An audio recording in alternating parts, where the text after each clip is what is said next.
La 4G Batelma vous présente Ny vaovao.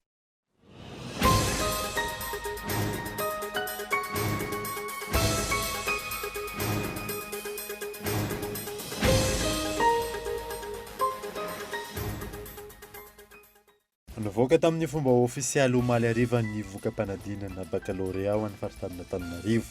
Nahitana fiakarany 7,5 isanjato izany raha oharina tamin'ny première session ny taona lasa teo. Ny ekipage Rivo sy Ando no nahazo ny laharana voalohany tamin'ny rally international Madagasikara andiany faraika amby efapolo izay nifarana tamin'ity androany ity. Nitotsaina androany ny dingana famaranana amin'ny Cyber Game Contest. Lalao jeu vidéo izay karakarain'ny Cool TV FM tsinanao ary tohanan'ny Orange Madagasikara, SFM, Tekmada ary FGM. Maro ny mpanday anjara ho ny mpikarakara. Eo amin'ny maresaka iraisam-pirenena nidina an-dalambe manoloana ny fitsarana an-tampony ao États-Unis ireo pompan'i Donald Trump tamin'ity androany ity. Toeran'izy ireo ny fandresen'ny Joe Biden nandritra ny fifidianana filoham-pirenena farany teo. Ny adidin'ireo avy hatrany.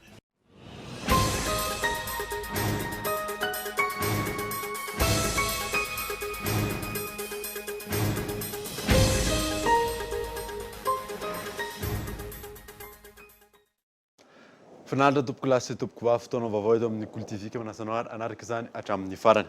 Nanomboantsika ny vaovao nivoaka tamin'ny fomba ofisialy omaly hariva ny voka-panadinana baccalauréat ho an'ny faritanina Antananarivo. 57,70 isanjato ny tahapahafana tamin'izany Abrahama Randriamanana. Omaly hariva no nivoaka tamin'ny fomba ofisialy teny anivon'ireo sekoly samihafa. Ny lisitra ireo afaka fanadinana baccalauréat ho an'ny teto amin'ny faritanina Antananarivo. Androany maraina, maro ireo nanantona ireo lycée teto Andrenivohitra nijery izany.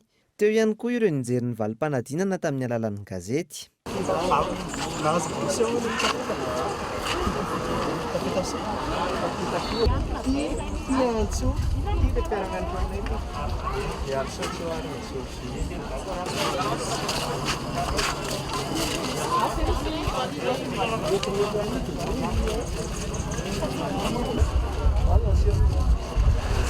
Raha ny antontanisa avy amin'ny ministeran'ny fampianarana ambony tamin'ny alalan'ny DEN na ny direction des examens nationaux, 50,70 isanjato ny tahapahafana amin'ny ankapobeny ho an'Antananarivo.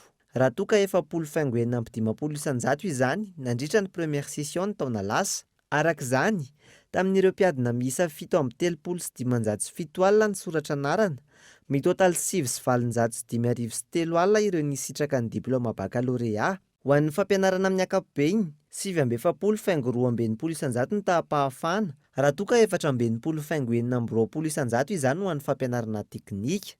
Série D, mention moa zany mention passable. Fa faly de faly ny fova afaka. Informatique zao no tena tiako atao. Miarava an'ireo izay afaka rehetra dia mankahery an'ireo izay tsy afaka. Azakivy izany fa misy foana isan-taona dia tentaina no tena tsy mety nisy. Izy koa moa hoe mivaly dia tsy mety mivoaka mihitsy izy zany. Dia mampitentaina ny mpianatra izany ilay izy. Za tena fiara aminazy tsy napoiziko hoe afaka izy. Mety ny aveko mention fa afaka fotony. Asiana amin'Andriamanitra ny ambiny. Faly be fa afaka série A2. Mention mbola tsy tazana avy mikorotana be. Mbola noy dia mbola hita. Ho an'ny ray aman-dreny nanaovana ny fanadihadiana, ny fanomanana ny fanadinana idirana eny amin'ny université ny dingana manaraka ho amin'ny fampianarana ny zanany raha ny fanazavana. Dia ny mampahery azy ihany hanohy foana ny fianarana aloha izany. Dia miohana ny fidirana ery indray izany izao e. Manomana ny concours ny karazany indray amin'ny fidirana mankery izay indray izao rehetrarehetra. Eny Ankatso e. Arak'izany, ny faritanina Antananarivo no nahitana tahapahafana ambony indrindra tamin'ireo faritany miisa enina eto Madagasikara nandritra ny voka-panadinana baccalauréat 24. Tato anatin'ny 7 andro olona iray no lavo ny valinaretina Covid-19 teto Madagasikara raha nitatra izay nivoaka tamin'ity androany ity ny antsiprizy setiny Abrahama Randriamanana. Olona iray avy any amin'ny faritra Diana no fantatra fa lavon'ny valinaretina Covid-19 tao anatin'ny 7 andro. Raha ny tatitra navoaka ny teo anivon'ny CCO ny hariva teo. Miisa 720 ireo voamarina fa mitondra ny simokaretina. Tamin'ireo fitiliana 3,707 no tontosaina nandritra izany. 770 ireo sitrana soamantsara nanomboka ny fahavalo hatramin'ny 13 Novambra lasa teo. Arak'izany, 720 ankehitriny ireo manaraka fitsaboana manerana ny nosy. Tsy aivina, mitotaly 7,701 hatreto ireo voamarina fa mitondra ny valinaretina Covid-19 eto Madagasikara. Raha toa ka 2,591 ireo sitrana soamantsara amin'izany. 200 ny isan'ireo lavon'ny valinaretina hatreto ary mitotaly 2,707 ny fitiliana ny tontolo-saina. Lavomavao hafa kosa indray dia tsy ampy nitosika avy amin'ny fitondram-panjakana ireo mpandraraha misehatra ao anatin'ny fizahantany ao Anosy raha nambarany tompon'andraikitra any an-toerana io ny nasaina. Tsy naharina ny fatiantoka ireo mpandraraha eo amin'ny sehatry ny fizahantany ao Anosy ny fisokafan'ny abakabaka ny fiandohan'ny Oktobra teo raha ny fanadihadiana natao. Ankehitriny, zara raha ny 300 trano fandraisam-bahiny no misokatra, vokatry ny famerana ireo sidina avy any ivelany. Raha tsika ny teny izao androany dia toko hoe raha nisy angamba toko hoe 300 sisa no misokatra satria nisy zany le tamin'ny nirahana tamin'ny fanjakana hoe misokatra Nosy be tamin'ny 1er Oktobra. Indrisy tonga le deuxième vague ny Covid tany Europe dia namoaka noty zany ny ACM hoe tsy afaka atao tsony indray le maka an'le Europiana metoto amintsika dia mazava ho azy nisy zany ny fidinan'ny isan'ireo mpivahiny tonga eto Nosy be nikatona ny volan'ny Air Austral zao tamin'ny le 5 ny farany dia raha sika miteny zao ngamba nitoko hoe 300 ihany no misokatra. Ankoatra izay tsy ampy ihany koa nitosika nomeny ny fanjakana ireo mpiantsehatra ho hiatra ny fanazavana.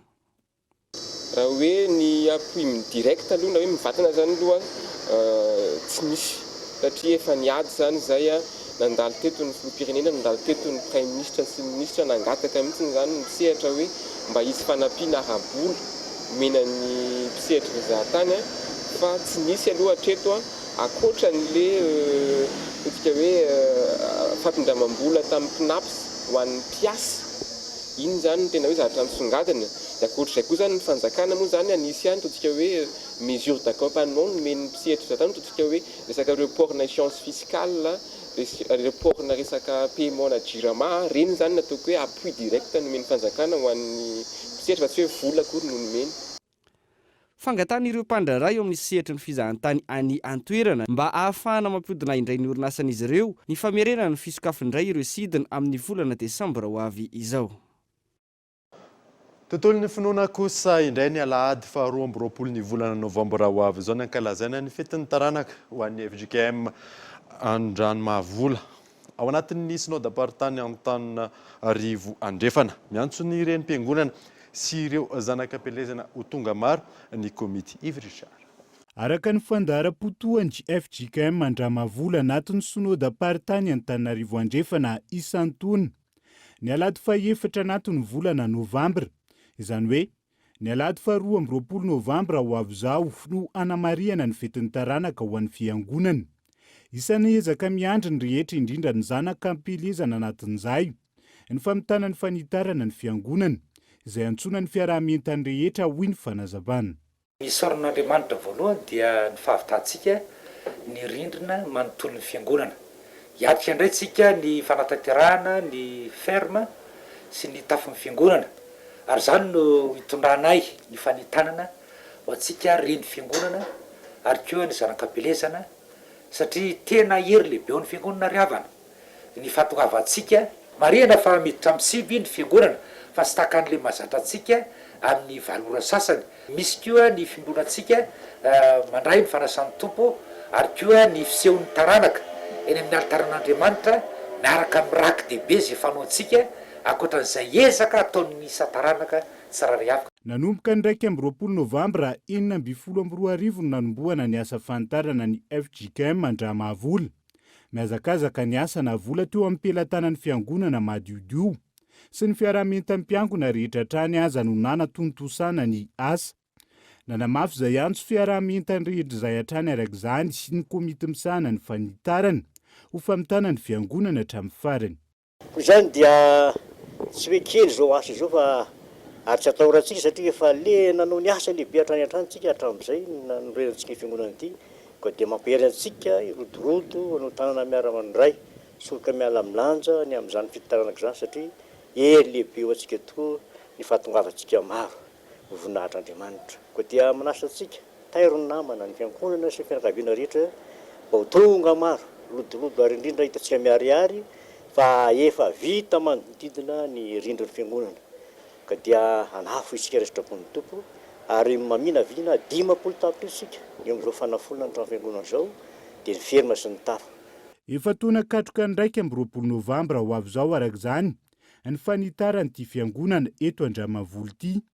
Foto-drafitrasana vaozina sy natao rary vato tanteraka izay ezahana hotokanana ny tona ho avy. Tonga eto fotoanany dokavarotra isika aorianan'izay atatsika mahakasika ny baren'ny Madagasikara izay niteraka resabe anaty tambazotra serasera ary novalin'ny mpanazatra Nicolas Dupuis izany. Eo ihany koa ny momba ny rallye international Madagasikara sy ny Cyber Game Contest. Rehefa avy ary.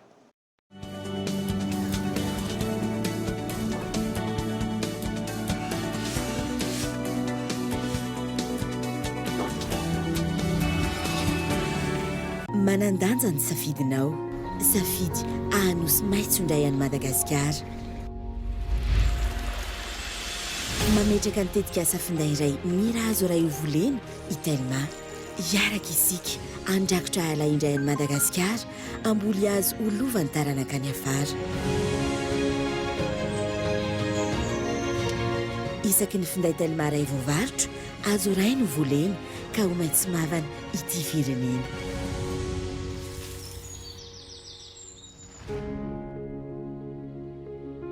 Safidiko maitso malagasy.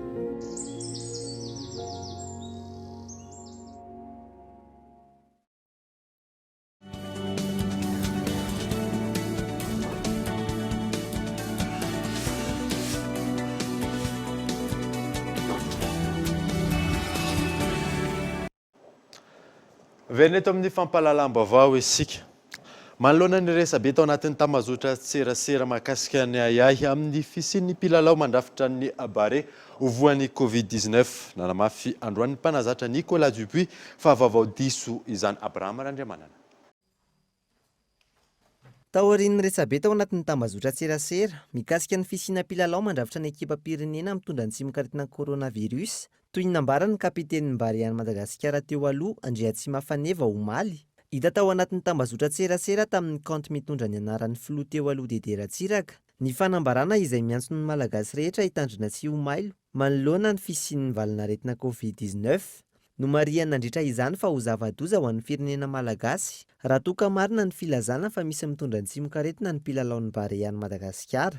Manoloan'izany nanambara tao anatin'ny tambazotra serasera androany ny mpanazatra Nicolas Dupuis na ireo mpilalao indrindra fa izo tsara na ireo stafin'ny Bariany Madagasikara tao aorian'ny fitiliana natao azy ireo ny maraina teo. Raha ity fampitam-baovao nataon'ny mpanazatra Nicolas Dupuis ity hatrany nentina hanakorotanana ny ekipa pirenena io vaovao tsy marina noezaina na ely io. Arak'izany nanatanteraka fanazarantena tao amin'ny kianjan'ny Barika Dimy Tomasina androany ekipa pirenen'ny Bariany Madagasikara ho fanomanana ny lalao miverina hiaonan'izy ireo amin'ny Elephant en Côte d'Ivoire ny talata ho avy izao. Tontolon'ny fanatanjahantena izay hatrany dia ny ekipage Rive sy Ando no nahazo ny laharana voalohany tamin'ny rallye international Madagasikara andiany faraiky amby efapolo izay farana tamin'ny ity androany ity miantarandriana eo. Ny farana androany ny fifaninanana rallye international Madagasikara na ny RIM andiany faraiky amby efapolo. Raha toa misy 3 no nanoratra anarana, 2 ireo nandray anjara tamin'izany ary misy 7 kosa no tonga hatramin'ny farany na ny tonga tamin'ny arrivé tamin'ny dingana famaranana ny totosaina androany. Tahaka izao ny vokatra filaharandreo 3 voalohany. I Rive sy Ando no nandresy satria dia izy ireo no eo amin'ny laharana voalohany. Ora iray sy 5 minitra ary 3 sekondra no namitan'izy ireo ny lalana amin'iray 7 kilometatra. Fiara Subaru Impreza no nentin'izy ireo. Eo amin'ny laharana faharoa Iasina Sidinax nitondra ny fiara Subaru Impreza ihany koa ary ora 2 sy 3 minitra ary 2 sekondra no nahavitany ny lalana rehetra. Eo amin'ny laharana fahatelo no misy any Herbesilala, 2 ora sy 3 minitra ary 13 sekondra no fotoana nahavitany izy ireo ny course ary fiara Peugeot 208 T16 no nentina izy ireo. Laharana fahenina kosa no misy any Dany Simik avy amin'ny Cool TV FM tondra Peugeot 207, ora 2 sy 1 minitra ary 13 sekondra ny fotoana nahavitany izy ireo izany. Somary mafimafy kely ho anay le niatrika an'ilay izy satria ny journée any vendredi zany zoma somary tany arindrina dia sabotsy vao tena niezaka nanao zay vita tena hoe zay vita ny natao dia nisy voka moa ilay izy dia nitarika izay nanomboka sabotsy. Ny hoe sarotra taminay angamba ny le épreuve spéciale voalohany sady tsy dia afaka ny tomobile moa mbola tsy tafiditra tsara izay dia very lavitra be izay dia voatery tsy maintsy nanenjika ny ampitso. Izay aloha vonona tsara foana ny traikefa moa zany mitombo foana zay le hoe ny fiainana fianarana dia mianatra foana zany zay nisy leçon be dia be hita tamin'ity dia mino zay hoe afaka miady tsara amin'ny championnat amin'ny heritaona zany hoe afaka miady. Tsy aivina ny zoma lasa teo no nanomboka ity fifaninanana antotosaina teto amin'ny faritra Analamanga ity. Teratany malagasy avokoa no nandray anjara noho ny fisian'ny fepetra hisorohana ny fiparitany Covid-19. Tontolon'ny sport kosa indray dia nitotosaina androany dingana famaranana amin'ny cyber game contest izay lalao jeu vidéo izay nikarakarain'ny Cool TV FM sy ny tsenanao ary izay tohanany Orange Madagascar, SFM, TKM Mada ary FGM. Miantarandrianay. Mpandray anjara manodidina ny 200 isa no nilalao tamin'ny cyber game contest nandiam-voalohany totosaina androany ny famaranana izany.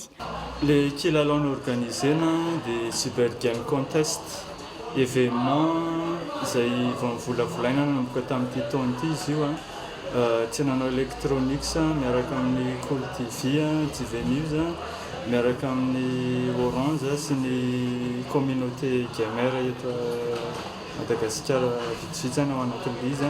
Resaka jeu vidéo izy fifaninanana zany jerena izay hoe champion zany ao anatin'ilay discipline anankitelo natombo dia PSV 21 Street Fighter dia Tekken 7. Efa tsara ny fahaizan'ny mpilalao eto Madagasikara raha ny resaka jeu vidéo no jerena.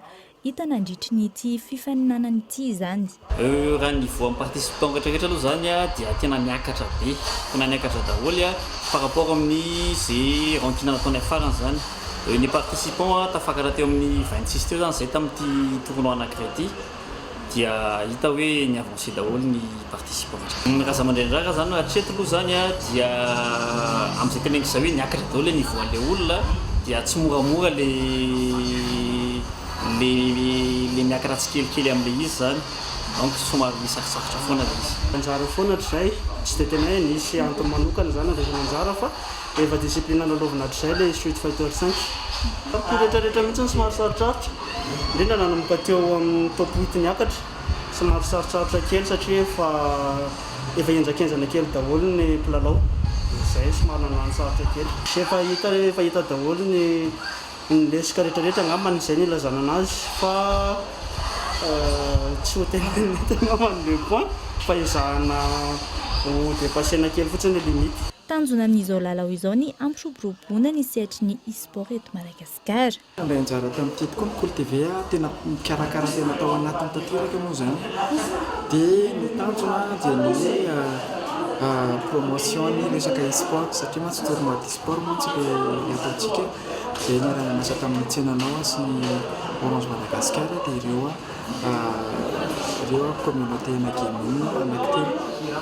Dia eo ny promotion ny sport dia ihany koa moa zany le hoe ezaka tranotrano mba hisarena ny sain'ny tanora mivariana amin'ny resaka sport électronique fa tsy hiditra ohatra any amin'ny fidorana zava-maty hoe resaka hoe banditisme saotr'izany ohatrohatra zavatra zay zany tena antony karazana hoe fampifondronana ihany moa zany fiaran'izy io fa ny kombatsika mbola somary mbola lavalava ihany. Ny anton'le lalao sy le hetsika ohatran'izao moa zany a dia noho ny firoboroboana ny sport eto Madagasikara indrindra amin'ny lafiny T57 moa zany anay a dia ny tanjona dia hoe mba hirahina amin'ny les jeux T57 daholo izay olona rehetra tian'le jeux na ny ankizy kely ny ankizy kely nandeha anjara na ny olon-dehibe fa nisy olon-dehibe koa nandeha anjara fa izay tia T57 rehetra zany dia mirahina miaraka amin'ny lalao miaraka amin'ny faninana amin'ny hetsika ohatran'izao. Tokony ampiana angambany le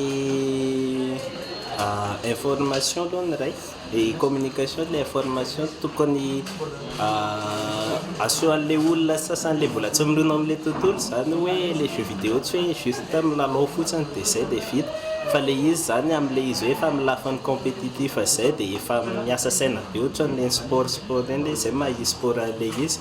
Nahafapotra fehezina izay andro vitsinanatotosany ity fifaninana ity izay raha nambaran'ireo tompona andraikitra. Mbola isa ankilany ny lamina sy dinika atao manoloana ny mety ho fisianidingana manaraka.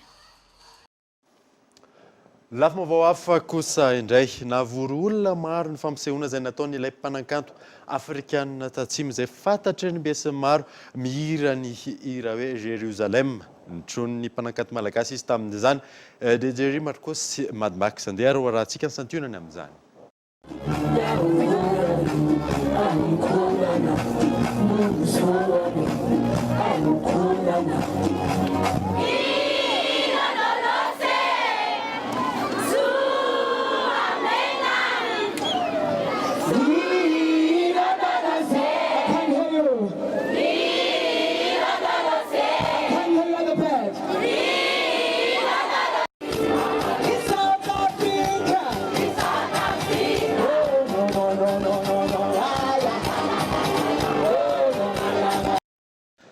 Zay va dia antsika maresaka iraisam-pirenena nidina an-dalambe manoloana ny fitsarana an-tampony ao États-Unis ireo pomban'i Donald Trump tamin'ity androany ity.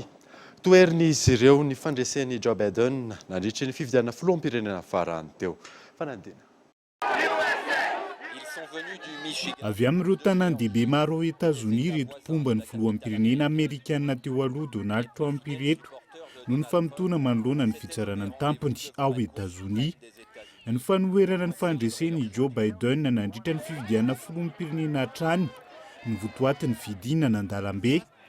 Raha ny tapitrisan'ny maro no olona nandrasan'ireo mpitarika ny hetsika maliny antso. Anarivo no tonga manoloana ny fitsarana tampony androany. Izy ireo izay tsy mbola manaiky hatramin'ny farany ny vokatra mivoaka amin'ny hanao manjery samihafa. Raha ny fanazavana hatrany tsy ny vaovao mely no hanapaka izay ho filoha hitantana ny firenena hoy izy ireo.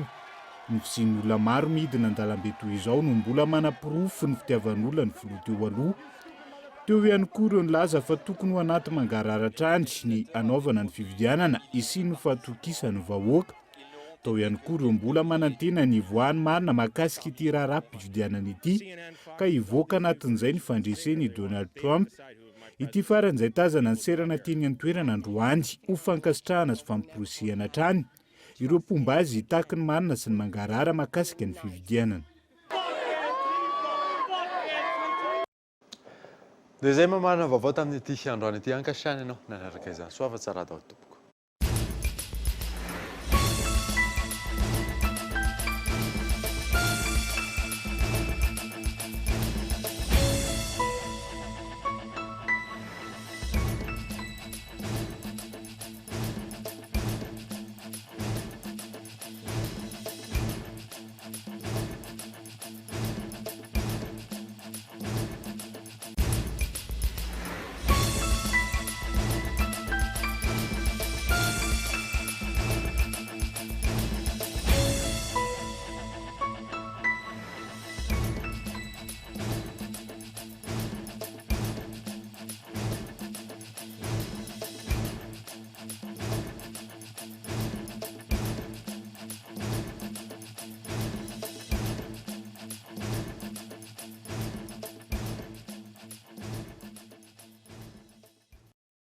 La 4G by Telma vous a présenté Ni Vavao.